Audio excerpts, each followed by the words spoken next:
नमस्कार मित्रांनो, मराठी बोली या चॅनलमध्ये तुम्हा सगळ्यांचं स्वागत आहे. तर आज आपण बाई तुझा आशीर्वाद या मालिकेचा आजचा 10 जूनचा भाग बघणार आहोत. तर आजच्या भागामध्ये इथे आता सकाळी सकाळी राजा मात्र आंघोळीच्या बाथरूम बाहेर उभा असतो. कारण आता अवनी कधी आंघोळीला येईल आणि त्यांना वेटिंग करायला नको, म्हणून कुणालाही आतमध्ये जाऊ द्यायचं नाही असं राजाने ठरवलेलं असतं. त्याच वेळेस आता छोटा धन्या येतो आणि मला ते राजा दादा इथे का बसलाय, चल हो बाजूला, मला ना कॉलेजला जायचं आहे, मला आंघोळ करू दे. तेव्हा राजा म्हणू लागतो, धन्या अरे तुझे वहिनी ना त्या कधी बी येतील रे, त्यांना आंघोळ करू दे ना आधी, मग तू कर. त्यावर धन्या म्हणू लागतो, राजा दादा अजून त्या आल्या नाही ना, तोपर्यंत मी पटकन आवरून येतो, जाऊ दे मला. राजा काही त्याला जाऊ देत नाही. त्याच वेळेस धन्या म्हणू लागतो, वहिनी साहेब तुम्ही आलात. तेवढ्यात लगेच राजा पाठीमागे वळून बघतो. त्याच वेळेस धन्या पटकन आता गुपचूप बाथरूममध्ये घुसतो आणि आतमधनं कडी लावून घेतो. राजाला खूपच राग येतो. तर इकडे आता महेश, स्वाती, अवनीची आई सगळेजण हॉस्पिटलमध्ये असतात. बाबांची कंडिशन खूपच क्रिटिकल असते, त्यामुळे सगळेजण फुल टेन्शनमध्ये असतात. तेवढ्यात आता हा मोटू ब्राउन्सर तिकडे आलेला असतो.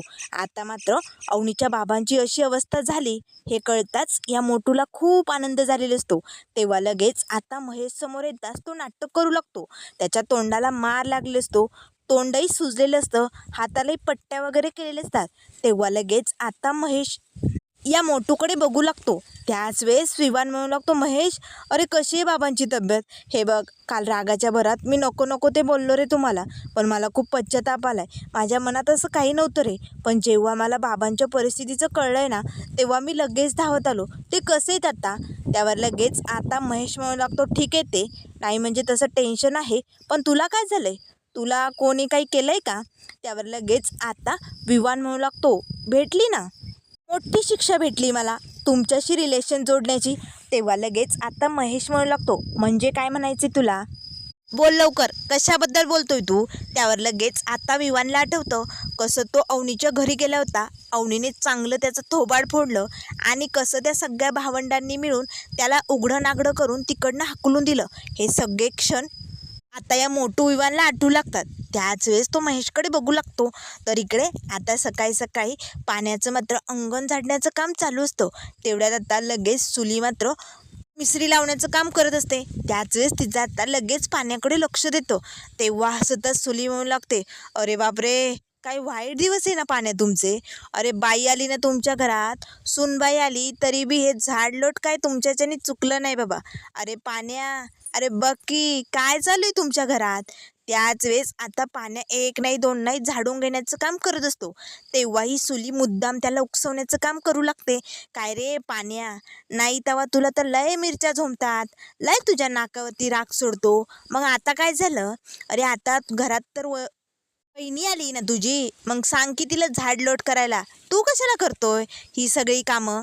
त्यावर लगेच आता पाण्या म्हणू लागते, बाई अगं एक बाई आहेस ना तू, मग सूनबाई म्हणजे काय घरातली गुलाम कामवाली नसते, तिला काय प्रत्येक काम सांगितलंच पाहिजे असं काही नसतं, आमची कामं आम्ही करू शकतो.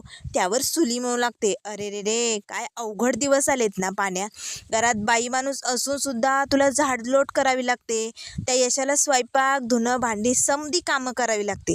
नाही नाही नाही नाही, लय बिकट परिस्थिती बाबा तुमची, मला ना भगवत नाही रे. त्यावर लगेच पाण्या म्हणू लागतो, हो सुलवात्या तुझं कसं आहे माहिती आहे, तुला ना लोकांचं सुख बघवत नाही म्हणून तुझ्या नाकाला अशा मिरच्या झोंबतात, पण सुलवात्या तुला ना तुझ्या मोठ्या भावाने काही शिकवलं नाही का? तेव्हा सुरी म्हणू लागते, कोण धोंड्या? अरे त्या पेताडाकडनं काय शिकायचं, त्याच्याकडे काही शिकण्यासारखं आहे का?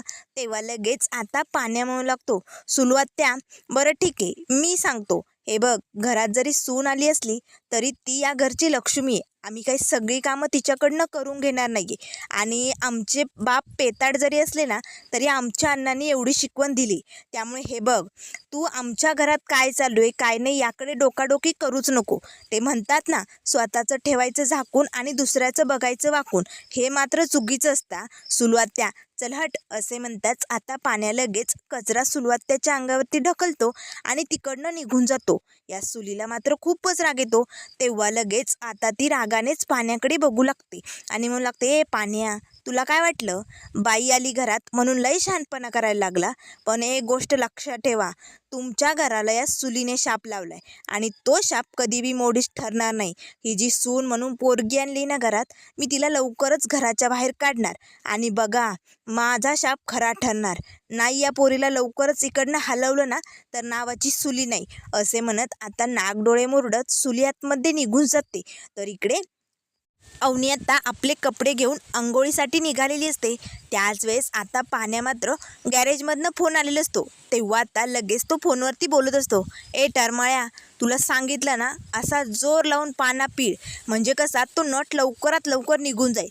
आणि जर नाहीच निघला ना तर त्याला दरीत ढकलून दे. अवनी आता त्याचं हे पाठीमागनं सगळं बोलणं ऐकू लागते. अवनी घाबरते. अरे बापरे, ही माणसं गुंड आहे की काय असं तिला वाटू लागतं. त्याच वेळेस पाण्याचं लक्ष लगेच आपल्या वहिनीकडे जातं. तेव्हा लगेच तो म्हणू लागतो, वहिनीसाहेब तुम्ही ऐकलं ना, तसं काही बी नाही आहे. माझं गॅरेज आहे ना, त्याबद्दल बोलतोय मी. घाबरू नका, तुम्ही जा. अवनी आता तिकडनं निघून जाते. त्याच वेळेस पाण्या पुन्हा फोनवरती म्हणू लागतो, ए टरमाळ्या, तुझ्यामुळे माझ्या वहिनीसमोर इमेज खराब झाली होती ना, चल ठेव फोन. आता लगेच इकडे अवनी बाहेर येते. आता राजा इथेच अंघोळीच्या बाथरूमसमोर बसलेला असतो. तेवढ्यात लगेच आता राजा म्हणू लागतो, आलात तुम्ही? मॅडम फक्त 2 मिनिटं, 2 मिनटं वाट बघा. धन्या गेलाय आमचा, त्याला कॉलेजला जावं लागतं ना, म्हणून तो लगेच येईल. आता राजा लगेच धन्याला आवाज देऊ लागतो. तेवढ्यात पाण्या येतो. राजा दादा काय झालंय? वहिनी वेटिंगला का उभ्या आहेत? तेव्हा लगेच आता राजा म्हणू लागतो, तो धन्या गेलाय ना. आता राजा आणि पाण्या दोघेही धन्याला जोर जोरात दरवाजा वाजून आवाज देऊ लागतात. त्याच वेळेस यशादादा येतो. काय झालंय? अरे या इकडे का उभे आहेत? तेव्हा लगेच आता पाण्या म्हणू लागतो, यशादादा या धन्याला एकदा बाहेर येऊ दे, त्याला ना फोडूनच काढतो. वहिनींना एवढी वाट बघायला लावतो तो. त्यावर लगेच आता तिघेही भावंड जोर जोरात दरवाजा वाजू लागतात. आता धन्याची अर्धवटच आंघोळ झालेली असते. तो दरवाजा उघडतो. ए काय रे तुमचं, आंघोळ पण करू देत नाही. तेवढ्यात लगेच आता ही भावंड त्याला बाहेर ओढतात. अरे बाबा सांगितलं ना, अरे त्यांना आंघोळ करायची, तू कशाला अडवून ठेवलं इकडे त्यांना? चल निघ, तू बाहेर आंघोळ कर, चल निघ. आता लगेच धन्यात टॉवेल गुंडाळून तिकडनं पळून जातो. आता अवनी मात्र या भावंडांकडे बघून हसू लागते. तर आता त्यानंतर इकडे हॉस्पिटलमध्ये आता महेश लगेच या विवानला म्हणू लागतो, विवान काय झाले नक्की सांगशील का? लवकरात लवकर खरं खरं सांग. तेव्हा विवान म्हणू लागतो, महेश आता काय सांगू तुला, सांगण्यासारखं काहीच राहिलं नाही रे. त्यावर लगेच महेश म्हणू लागतो, जे काही असेल ना ते खरं खरं सांग. कुठे गेला होता तू? काय झालंय? त्यावर विवान म्हणू लागतो, महेश मी अवनीच्या घरी गेलो होतो. तेव्हा लगेच महेश म्हणू लागतो, काय अवनीच्या घरी? कशाला? त्यावर लगेच आता विवान सांगू लागतो, अरे बाबांची तब्येत एवढी बिघडली ना, हे सगळं मला अवनीला सांगायचं होतं, म्हणून मी तिच्याकडे गेलो. त्यावर लगेच महेश म्हणू लागतो, मग तुझी अशी हालत त्या लोकांनी केली? त्यावर आत्ता विवान खोटं सांगू लागतो, हो माझी अशी अवस्था त्या गुंड लोकांनी केली आणि मी खरं तर अवनीला बाबांबद्दल सांगणार होतो रे, पण तिने माझं ऐकलंच नाही. आता महेशला स्वाती सगळ्यांना धक्का बसतो. अवनी काय म्हणाली? बोल विवान, लवकरात लवकर सांग, काय म्हणाली अवनी? त्यावर लगेच विवान म्हणू लागतो, अवनी खूप बदलली. त्या घरी जाऊन ती सगळं काही विसरली.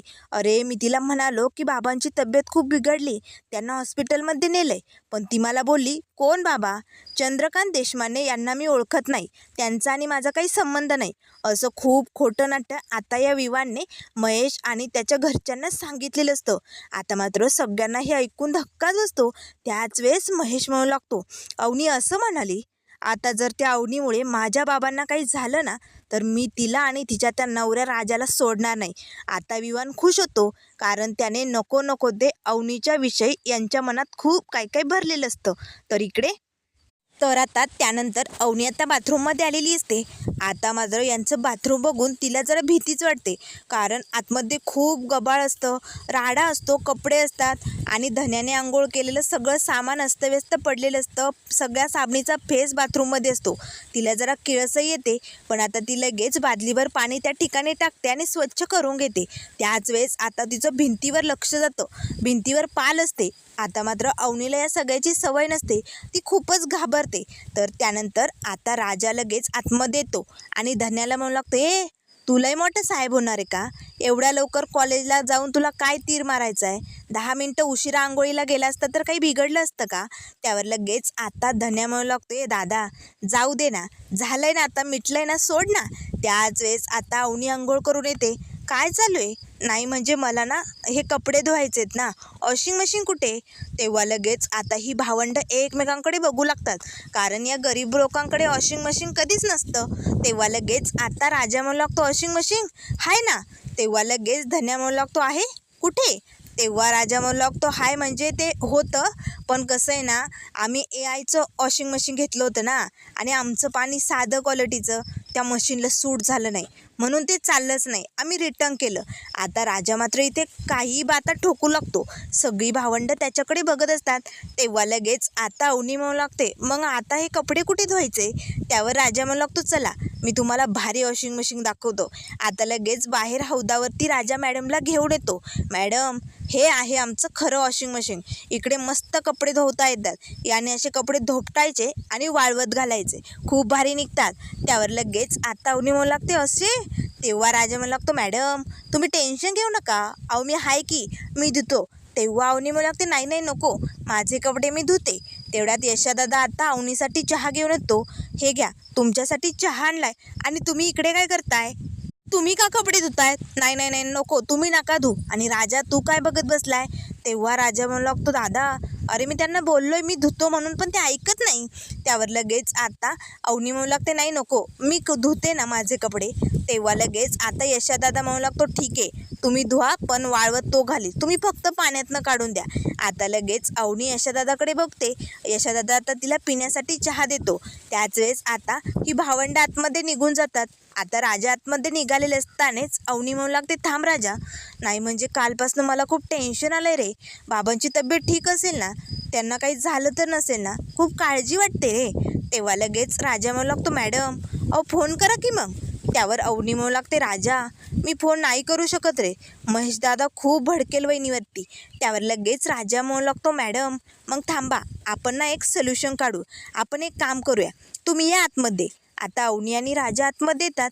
तेव्हा लगेच राजा म्हणू लागतो, पाण्या एक नंबर लाव रे मोबाईलवर, चल पटकन, यांना ना एक फोन करायचा आहे. आता लगेच स्वाती वहिनीच्या मोबाईलवरती पाण्याच्या मोबाईलवरनं फोन केलेला असतो. तेव्हा पाण्या म्हणू लागतो, उचलल्यानंतर काय बोलू? त्यावर लगेच अवनी म्हणू लागते, एवढंच म्हणा की महेश दादा आहे का तिकडे. त्याच वेळेस आता लगेच पाण्या स्वाती वहिनीला फोन लावतो. स्वाती वहिनी फोन उचलते. तेव्हा लगेच आता पाण्या म्हणू लागतो, महेश दादा आहे का तिकडे? त्यावर स्वाती वहिनी म्हणू लागते, नाही महेश इथे नाही आहे, तुम्ही कोण आहात? त्याच वेळेस अवनी पटकन पाण्याच्या हातनं मोबाईल हिसकावते. वहिनी अगं मी अवनी बोलते, कसे आहेत बाबा, ठीक आहेत ना सगळं तिकडं? त्यावर लगेच आता स्वाती म्हणू लागते, अवनी तुला हे सगळं बोलताना, हे सगळं करताना काहीच वाटलं नाही का गं? अगं तुझ्यामुळे बाबांची काय अवस्था झाली याची कल्पना तरी आहे का तुला? त्यावर लगेच अवनी म्हणू लागते, वहिनी अगं काय झाले बाबांना? त्यांना बरं वाटत नाही आहे का? कसे आहेत ते? तेव्हा अवनी म्हणू लागते, सांग ना गं वहिनी, बोल ना. त्यावर आत्ता लगेच स्वाती म्हणू लागते, अगं बाबांना अटॅक आला आहे, ते हॉस्पिटलमध्ये, आम्ही सगळेजण इकडेच आहोत. अवनीला मात्र टेन्शन येतं, तिच्या हातनं मोबाईल खाली पडतो. त्याच वेळेस राजा पाण्या विचारू लागतात, काय झालं आहे?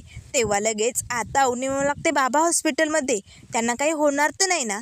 तेव्हा राजा म्हणू लागतो, मॅडम अहो काळजी करू नका, चंद्रकांत देशमाने आहेत ते, अहो निबदार छातीचा माणूस आहे, त्यांना काय बी होणार नाही, तुम्ही काळजी करू नका, आपण ना हॉस्पिटलला जाऊन येऊया.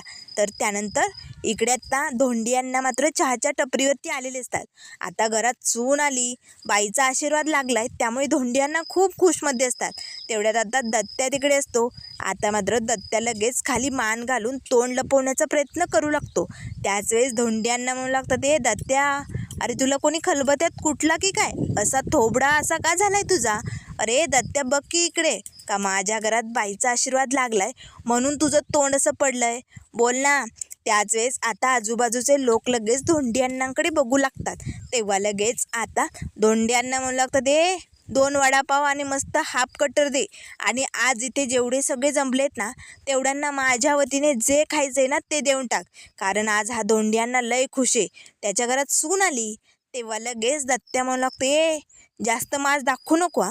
तेव्हा लगेच आजूबाजूचे लोक म्हणू लागतात, धोंड्यांना अहो तुमच्या राजाने कसं काय आणली होती पोरगी, नाही म्हणजे कसं झालं त्याचं लगीन. त्यावर लगेच आता दत्त्या म्हणू लागते, पोरगी आणली नाही, या दोंड्याने आणि त्याच्या पोरांनी मिळून त्या पोरीला पळवलंय, फूस लावून पळून आणली, नाहीतर यांच्या घरात कोण देणार आहे पोरगी, यांचं घर तसल्या लायकीचंच नाही आहे. त्यावर लगेच आता धोंड्यांना म्हणू लागतं, दत्त्या तोंड सांभाळून बोला, नाहीतर हा धोंड्या असा हाणीन ना तुला का बास. त्यावर लगेच दत्त्या म्हणू लागतो, काय चुकीचं बोललो सांगा ना. आजूबाजूचे लोक त्या दोघांकडे बघू लागतात. तेव्हा दत्त्या म्हणू लागतो, सांगा ना काय चुकीचं बोललो. अरे आधी यशाचं लग्न होऊ द्यायचं, तेच या राजाने लग्न करून पोरगी घरात बी आणली, म्हणजे काय म्हणावं या पेताडाच्या पोरांना. आता मात्र धोंड्यांना ना खूपच राग येतो. त्याच वेळेस आता इकडे यशा दादा म्हणू लागतो, अरे राजा पटकन गाडीचा बंदोबस्त कर आणि यांना त्यांच्या बाबांकडे घेऊन जा. त्याच वेळेस आता राजा पटकन गाडीसाठी फोन करू लागतो. तेवढ्यात पाण्या म्हणू लागतो, नाही यशा दादा, या दोघांना आपण जर तिकडे पाठवलं तर ते लोक यांना मारून टाकतील. त्यावर यशा दादा म्हणू लागते, अरे काही काय बोलतोय, असं का करतील ते, अरे त्यांची पोरगी येते, त्यांचा जीव आहे, ते आत्ता नाराज आहे म्हणून काय झालं. त्यावर लगेच आता पाण्या म्हणू लागतो, नाही त्यांच्या पोरीला ते काही करणार नाही, पण त्यांनी जर आपल्या राजाला काही केलं तर, नाही नाही नाही, राजाला मी एकट्याला जाऊ देणार नाही. आता गाडीची सोय झालेली असते. तेव्हा राजा म्हणू लागतो, चला मॅडम गाडीचा बंदोबस्त झालाय, आपण लगेच निघूया.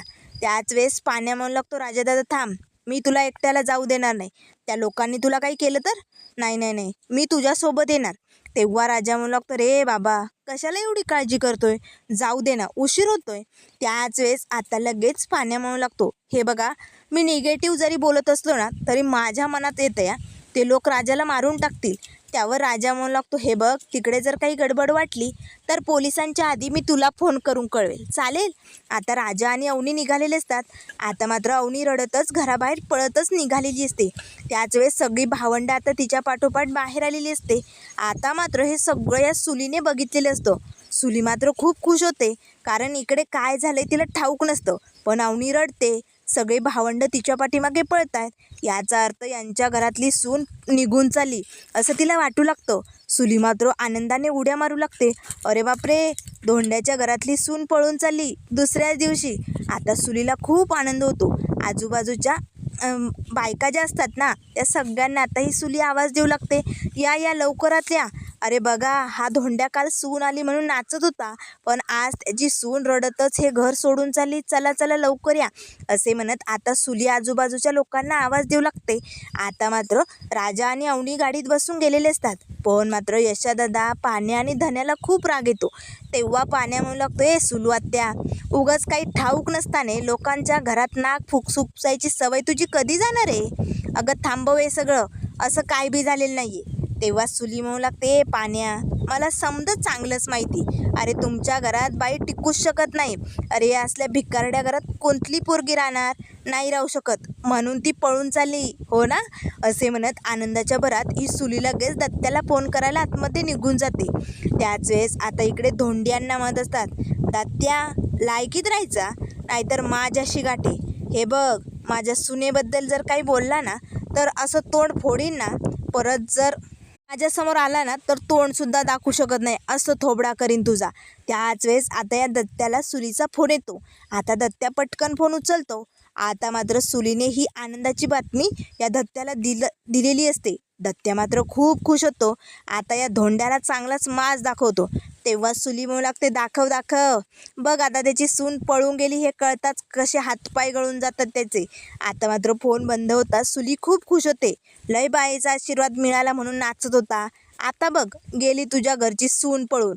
त्याच वेळेस आता लगेच धोंड्यांना म्हणू लागतं, ते दत्त्या बोल ना, कुणाचा फोन होता. त्यावर लगेच दत्त्या हसतच म्हणू लागतो, आता धोंड्या तुला तुझी लायकी दाखवतो, लय नाचत होता, उड्या मारत होता ना, अरे पण आत्ताच मला बातमी कळली, तुझ्या घरची सून निघून गेली, रडत डोळे पुसत तुझी पोरं तिच्या पाठीमागे पळत होती, पण तिने नाही ऐकलं रे, ती निघून गेली. त्याच वेळेस धोंड्यांना म्हणू लागतं, दत्त्या तोंडाला येईल ते बोलू नको, असलं काय बी होणार नाही गे. तेव्हा दत्त्या म्हणू लागतो, बघायचंय तुला, अरे बघ की मग. तेवढ्यात राजा आणि अवनी दोघेही गाडीतनं निघालेले असतात. अवनीला मात्र खूप टेन्शन आलेलं असतं, ती रडत असते. आता मात्र धोंडियांना हे सगळं बघून धक्का बसतो. धोंडियांना तिकडनं निघालेले असतात. त्याच वेळेस आता दत्त्या मात्र हसू लागतो, ए आता माझ्या वतीने सगळ्यांना पार्टी. ज्याला जे खायचं आहे ना त्यांनी ते खा, कारण धोंड्याची सून पळून गेली. कारण धोंड्याच्या घरात बाईचा आशीर्वाद कधीच मिळू शकत नाही, फक्त बाईचा शाप लागू शकतो, असे म्हणत दत्त्या आता धोंड्यांनावरती हसू लागतो.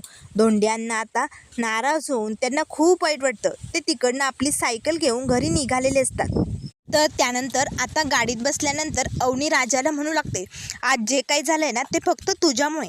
तेव्हा राजा म्हणू लागतो, मॅडम अहो मी काय केलं आहे, तुम्ही सगळे आरोप माझ्यावरती का लावता.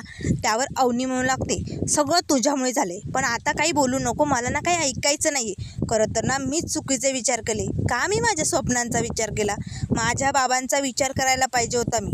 आणि खरं तर मी मुलगी म्हणून जन्माला आले ना, हीच चूक झाली माझी, असे म्हणत आता अवनी रडत असते. तेव्हा राजा तिची समजूत काढू लागतो. त्याच वेळेस आता हवालदार साहेबांचा फोन येतो. आता राजा पटकन फोन उचलतो. तेव्हा हवालदार साहेब म्हणू लागतात, सुखी संसार चालू आहे ना तुमचा, मग लवकरात लवकर दोघे पोलीस स्टेशनला या. आता राजाला धक्का बसतो.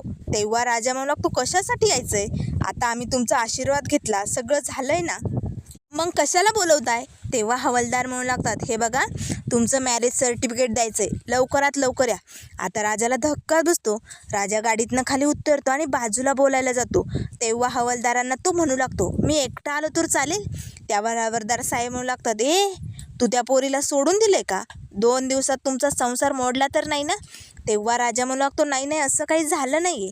तेव्हा हवालदार साहेब म्हणू लागतात, मग दोघांनी बी यायचं, तसं तुम्हाला सोडणार नाही आम्ही, चल ठेव फोन.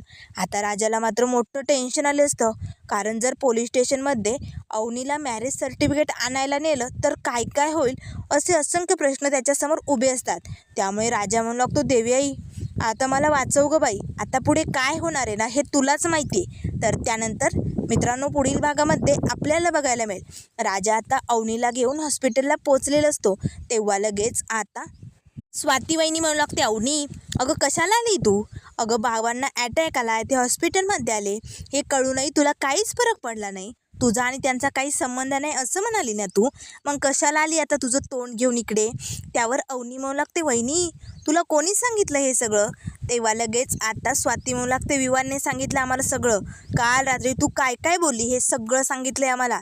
आता मात्र अवनीला या मोठू विवानचं सगळं काही डाव कळालेलं असतो. अवनीला मात्र खूप राग येतो. अवनी धावतच आपल्या आईकडे आतमध्ये जाते. आता मात्र अवनीला बघताच तिची आई म्हणू लागते, कशाला आली आमचं वाटोळं झालेलं बघायला. अगं तू तुझा सुखी संसार सुरू केलाय ना, मग माझा संसार मातीत मिसळायचा आहे का तुला, सांग ना. आता मात्र अवनीला खूप वाईट वाटतं. तर त्यानंतर पुढे आता अवनीचे बाबा ठीक होणार का, काय काय होणार हे सगळं आपल्याला बघायला मिळेल. त्यामुळे मित्रांनो अशाच मालिकेंच्या अपडेट पाहण्यासाठी चॅनलला लाईक करा, सबस्क्राईब करा. व्हिडिओ पाहिल्याबद्दल धन्यवाद.